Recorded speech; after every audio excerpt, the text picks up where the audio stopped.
freedom is never more than one generation away from extinction. We didn't pass it on to our children in the bloodstream.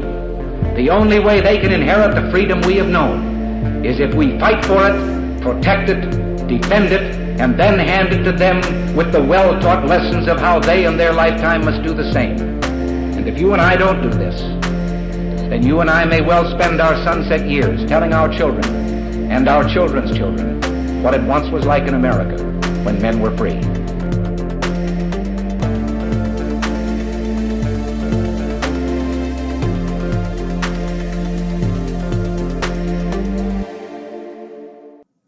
Hey everybody, welcome to episode number 298 of Gun Freedom Radio, where we engage, we educate, and we inform. We are brought to you by azfirearms.com, your nationwide hometown gun shop. I am one of your hosts, Cheryl Todd. And I'm the other guy, Dan Todd. Our theme today is Malice, Justice, and Silence, and our guest is Liz Lazarus. Liz is the author of 3 psychological thrillers, Free of Malice, Plea for Justice, and Shades of Silence. Liz's first novel, Free of Malice, is fiction. However, the attack on the main character is real, drawn from Lazarus' own experience. It portrays an emotional realities of healing from a vicious physical assault and tells the story of one woman's obsession to force the legal system to acknowledge her right to self-defense. Liz initially ignored the calling to become a novelist. Instead, she tackled other ambitions on her bucket list, living in Paris, learning to speak French, getting her pilot's license, and producing a music CD. But like any true calling, her first book just wouldn't leave her alone. It kept nudging her to write to the point that she could no longer ignore it, which brings us to having her back on the show. Thank you so much for being here again, Liz. It is such a pleasure. And it's such a pleasure to see you guys. I feel like I've been in hibernation for a year. So even virtually getting to see you is a treat. Oh, us too. My goodness. It's just, spring is blooming. And so it's making us feel like it is time to get back out there in the world. And until we do get to see each other again, at least we live in a time and a place that we can do this. Without a mask and plastic sheets, right? Yes. Stuff like that. Yeah. So tell us, I want you to dive right in and tell us about the new book. I got my own copy here. We have matching copies going on here, right? Absolutely. Although mine doesn't have the banner, right? Advanced reading copy. That one might be special one day, right? It is. It's special already. Shades of Silence. Tell us about it. So this one is about a restaurant owner named Juliana. She lives in Ormond Beach, Florida, and her husband has gone missing. He's a charter pilot, and it's been about 3 months since his plane has disappeared. So she's in this limbo land of, does she mourn for him? Does she still search for him? How does she handle that? That's kind of quasi grief. And one night at her restaurant after hours, she's closing up, and a young girl shows up at her restaurant out of nowhere and says, "We need to talk. He's not who you think he is." And before the girl can say anything else, a bullet comes through the window, hits her in the back, and it kills her dead. Kills her dead. I guess that's a oxymoron. That's a repetitive. Kills her. So Juliana doesn't get to hear what this warning is about. And so the book is told from her point of view as she deals with the missing husband and this murder investigation, and the point of view of Detective Grant, who is assigned to the case to figure out who has murdered this girl. Wow, that is, and just even how, she didn't get to say who the he is. Which he in her life is she that woman even talking about? So, I mean, go ahead.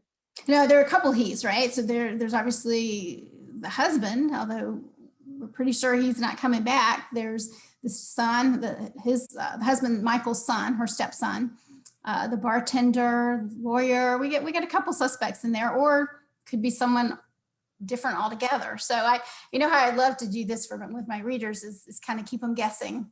There new hints, new information, and until you do find out in the end. That is so exciting. I love that premise of kind of unpacking it and if you had like a ball of twine and you're trying to follow the pathway to unknot the ball of twine, and it really is kind of that feeling you get reading a psychological thriller like this, like Shades of Silence. And do you need to, for the viewers out there, do you need to read your books in order? Does one book, do you have to understand a previous book in order to know what's going on in the next one? How have you written them? Yeah, thank you for asking that. It's they are not series, so you can read them in any order. Some authors like to do series and keep the same characters. I tend to, once I'm done with the characters, be done with them. Now you may, if you read them first, and I've got my other two here. So the first one I ever wrote was Free of Malice, based on a real story. That was the first one, and then Plea for Justice came second. I do think my writing is getting better. Maybe my editing is getting better as you go. So maybe you'll notice that along the lines as if you read them in order, but you don't have to. Very good. So I know that you do a lot of research for your books, which is so appreciated nowadays because, there's so many people out there that, on the news, in air quotes, the politicians, all these things that people just talk about, firearms, or they talk about the Second Amendment community, whatever the case may be. And they obviously don't know what they're talking about, but you spend time really diving in to the topics that you present to us. And I so appreciate that. And what particular area of research did you need to go into for this book? There were quite a few. And, I learned my lesson. Well, I'll start with my research on firearms. I learned my lesson with Free of Malice because I first started really learning to shoot with that book. And my instructor he wasn't a certified instructor, and he called the magazine a clip. And I put that in the first book. Now it has since been changed. I was not letting the second publication come out wrong. So I learned my lesson. Yes. I make sure for any of my firearms education that I go to the best. So I learned to shoot a shotgun, which I had not done before. I'd only shot pistols before. So I learned to shoot a shotgun. I had several experts that helped me. My instructor, Krista Forrester. I also was able to talk to Vicki Farnham, who is just, the instructor of instructors, and Ann Morrow, who actually designs some shotguns. So what was that last name? Ann Morrow. Ann Morrow. Yes. So between the three of them, you'd be hard pressed to find something wrong in this book about the shotgun. And then I went shooting with Claude Warner, the tactical professor, and Shelley Hill from The Complete Combatant. And we actually did practice training. So that was my first research. I also had taken Citizens Police Academy, which was quite a course. It was 10 weeks, 3 hours per week. We did a visit to the coroner's office, the medical examiner's office, and I followed up meeting with the medical examiner because I needed questions answered for the book. So I got kind of some one-on-one there. Wow. That's dedication right there, going to the coroner's office. Well, yeah. It's, it turns out I can handle it better than I thought, but who knew? Good for you. And then I talked to a charter pilot because, I have my pilot's license. I'm a little rusty at the moment, but that was for a very small plane, like a Cessna. I've never chartered a large plane. And I didn't really know all the protocols. So I did speak with a pilot who does charter flights.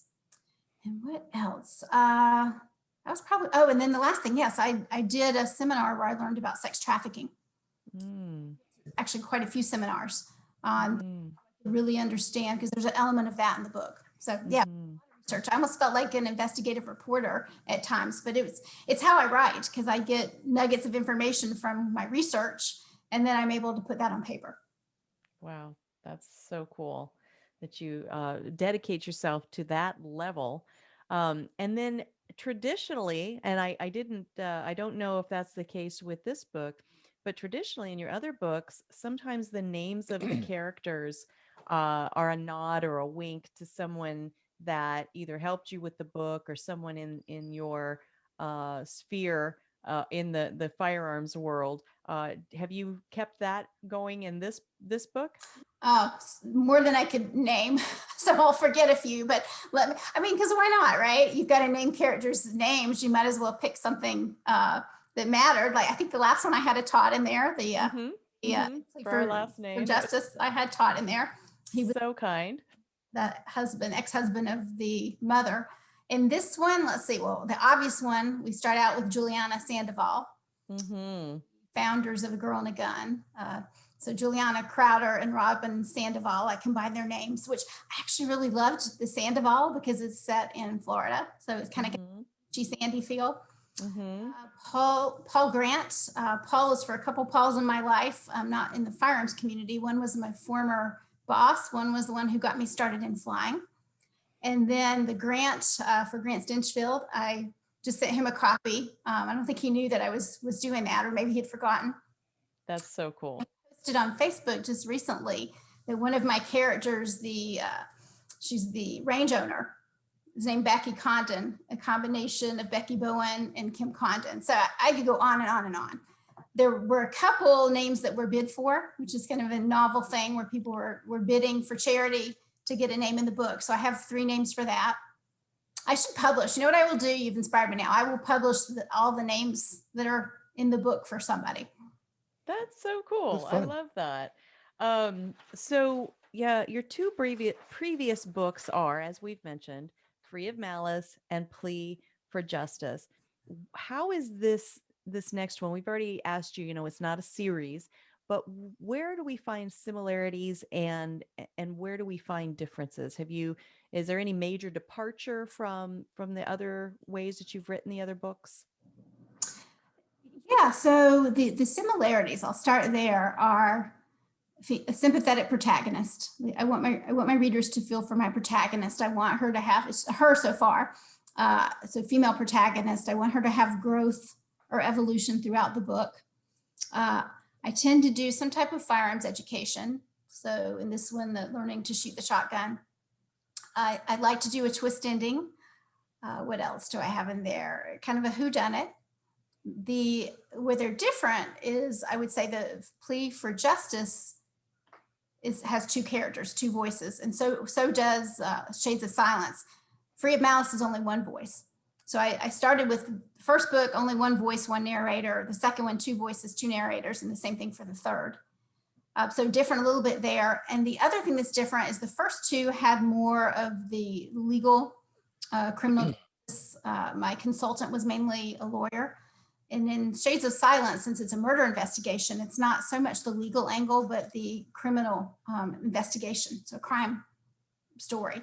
So my major consultant was Captain Jennifer Ross with the Decatur Police Department, and she was fabulous. So if you think what Detective Grant does in this story is accurate or humorous or interesting, it's all because of her. She was so gracious with her time and making sure I understood how a murder investigation works. Because I didn't. If it was up to me, I would go in, you interview the witness, you tell them, so what happened? Tell me about the murder. And she's like, no, back up.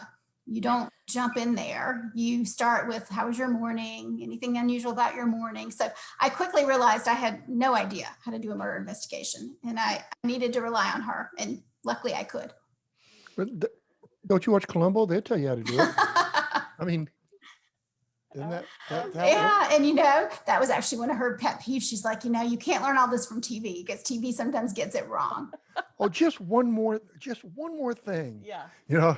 Oh my gosh, I used to love Columbo, and we hadn't seen it in years. And just recently, when you're in a hotel room, you have no idea what's going to be on the TV, and up comes a Columbo episode that I had never seen, and I was sucked right in. But yeah, it's just like, the things that they think on TV help solve a case are, stuff that are, there could be a gajillion different explanations for that particular piece of what they're saying is evidence, but it's entertaining. It's fun. Liz, when Cheryl and I first got married, which was 36 years ago? 36 years ago. Oh, wow. She had, we watched those murder mystery stories and crime stories, and then she also had books.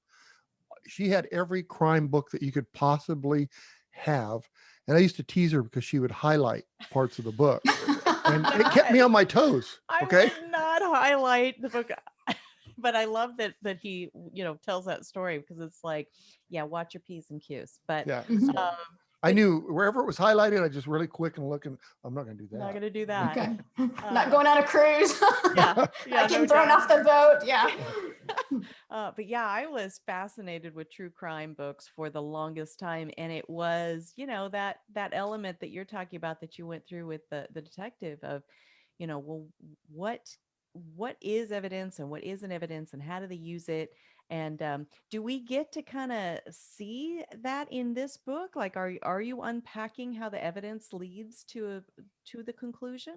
Very much so. And how they prioritize there's so much to do when there's a murder. So how they prioritize what they approach and how they make sure they aren't jumping to conclusions. So much of that. And I had one funny story where I was meeting with an editor. I ended up not using her because she said, well, I didn't really think Grant was believable because he gets called in the middle of the night about a murder and he takes a shower and then he makes himself a cup of coffee. A real detective would have dashed out the door. And I told that to Jennifer and she's like, a real detective is making sure he has his coffee. So, it's that kind of stuff. I tried to make it very much realistic. And one of the things I found the most fascinating is when she would walk me through how she would interview people. The tells that people give in an interview, what they say, how they behave, everything about reading a person to understand if they're telling you the truth or not. I thought was fascinating. So I have a lot of that in the book as well. Oh, so excited. That's a fun part about those things is trying to figure out how they put the puzzle together. Mm-hmm. So absolutely. Okay, so you're reading my mind or my book because he says in one part, it's like putting a puzzle together where you don't know what the ultimate picture looks like, and some of them aren't even the right puzzle. So you've got all the pieces, and you don't even know if you're putting together the right puzzle. yeah, there's 3 puzzles thrown on the floor, right? And you got to exactly, figure out how to and put half one the of them piece is together. taken away, and good luck. Right. That's I talk to detectives a lot, and I love to hear the stories about how they come to the conclusion because it is a puzzle. So. Absolutely. So you tend to, as you said, this one has a twist ending, as your others have a twist ending. Is there anything you can tell us about that without completely giving it away, or just the fact that it's got a twist? Don't tell her, Liz. Enough? Don't tell her. Make her. No, I won't tell. In fact, I may have told you the story before. I have a friend I always rip out the end of the book because she always reads the end first. I'm like, you're not allowed. So I'll give her the book and rip out the ending. This one has probably 3 twists, which maybe is another similarity difference. The Free of Malice had just one huge bomb at the end. And then Plea for Justice had a couple twists along the way. And this one does too. I'd say they're kind of 3. And one is at the very end. It was not one I had originally, and a fellow author friend of mine suggested I add it. And so it leaves a little, the whole book has closure. That last little twist leaves a little bit of ambiguity, but I'm happy to tell you what I think happened. So if you get to that point and you're like, okay, wait a minute, you just kind of left a carrot dangling here. Call me, write to me. I'll tell you exactly what happened. I didn't actually put it in the book, but it lets people debate it a little bit. I love it. How much of, at the beginning when I was, telling people a little bit about your background and your bio, and that, you kept kind of pushing off this whole idea of being an author, and, that it just kept nagging at you, but yet you were doing all these other things. How much do you find as you are, either researching for a book or in the writing and the developing of characters or scenery or whatever, how much different do you think your books might have been if you hadn't have had those other experiences? Do you draw from them? I think it came at its right time. So I'm very, I joke about Free of Malice it was based on an event that happened to me in college. I was attacked and luckily fought the guy off and wrote the story about what would have happened had I shot him as he was retreating. Back then, the technology was different. People didn't have iPhones. People didn't have GPS to find locations. So because I waited, and it wasn't because I intended to, it's just because I was still doing my day job. The technology improved to the point where I could add that to the book and make the book better. Because when I resurrected that book to start working on it again, when I finally took my leave of absence from GE where I was working to start the book, I I had workout DVRs. Like nobody had workout DVRs anymore. So I had to update all my original technology. So I think they have fallen at the right time. That is very cool. Well, and so is it 3 and done, or you already starting to noodle on No, I another? don't think so. I've got a potential story, and here was the beauty of doing my book tour with the first book.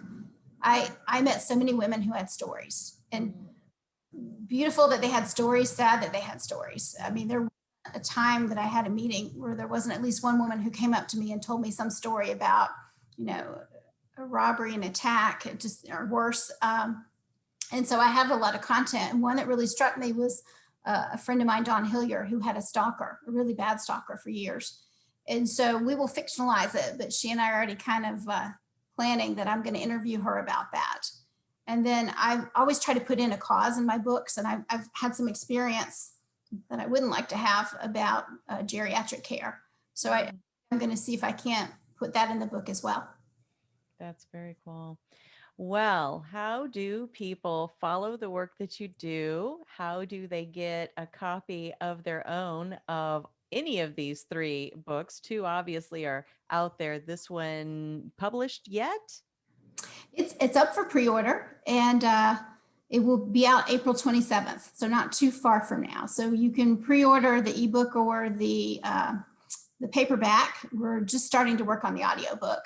So any of that you can pre-order. I hope you do, because on the 27th, if all those orders launch at the same time, we'll have some really good ratings. But you can find snippets of it, the first couple chapters, on my website, either lizlazarus.com or shadesofsilence.com. Takes you to the same place. And you can download the first couple chapters to see if you like it. And then all my social is on there as well. It's on Facebook and Instagram. I'm author Liz Lazarus. On Twitter, which I don't use much, but I should, is Liz_Lazarus. Very cool. I so appreciate the preview copy, and we are taking a long weekend coming up, and I'm going to take a deep dive into it. So I'm very excited about that. Liz, thank you so much for all that you do. Thank you for being here with us today. Thank you. I cannot wait to see you guys. I was almost going to put on my polka dot, but I'm going to wait till I see you in person and wear my polka dot and give you a big hug. So awesome. Yes.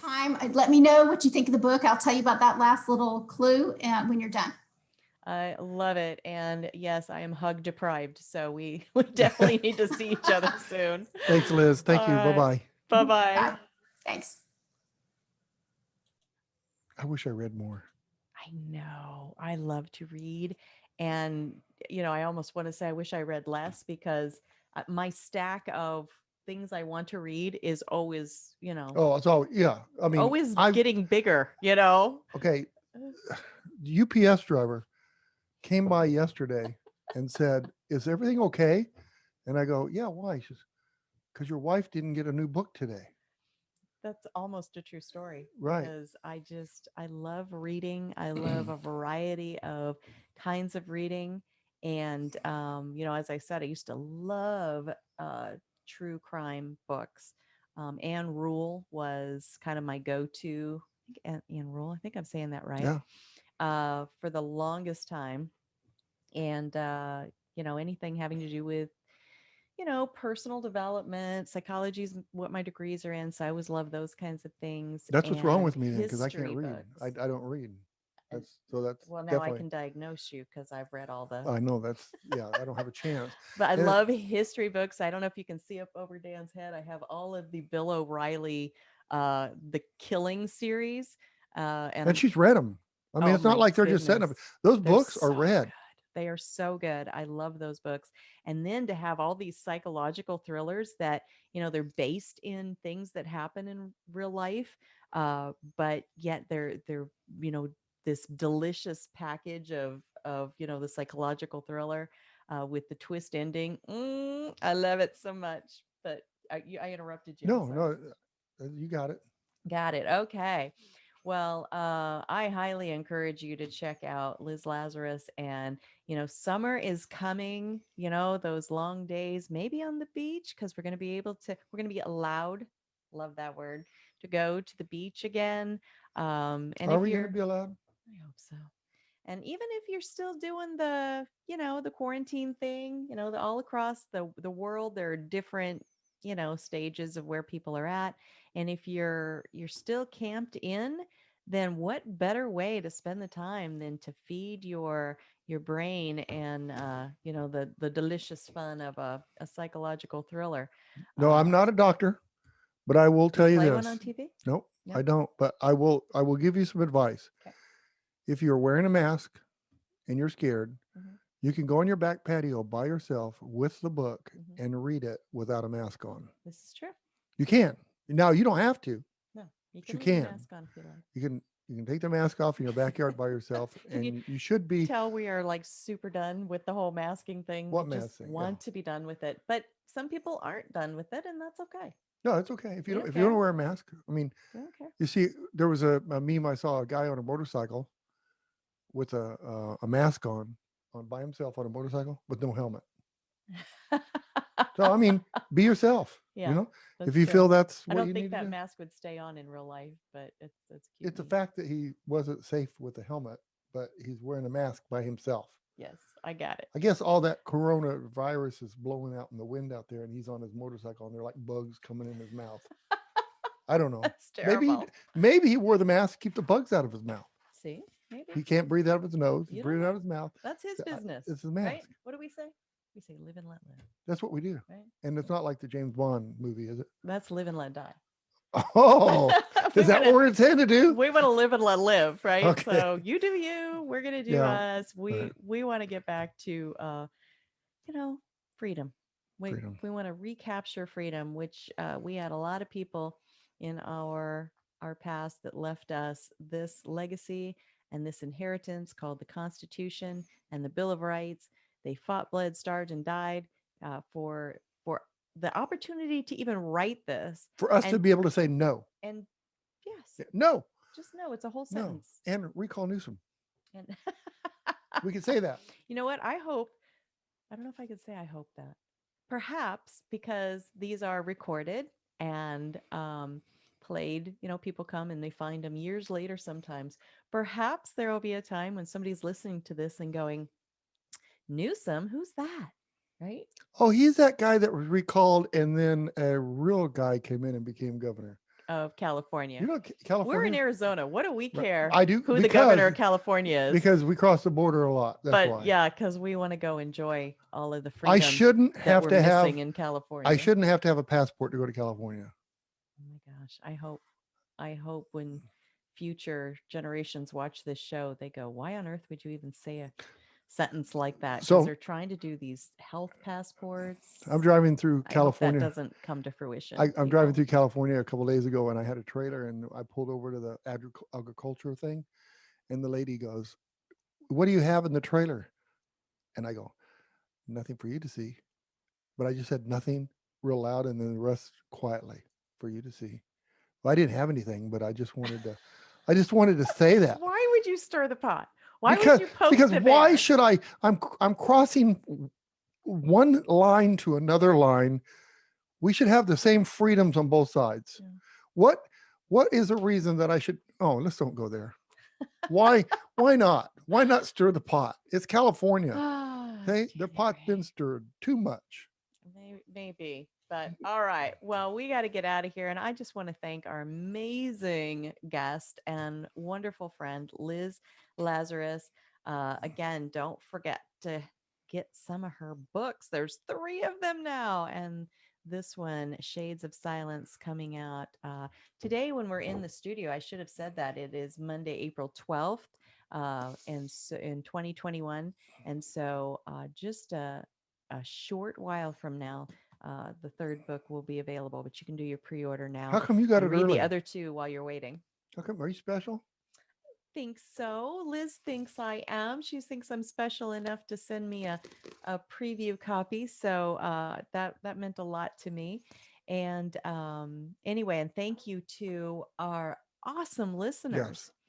All over the planet. Thank you for spending Even in your California. time with us.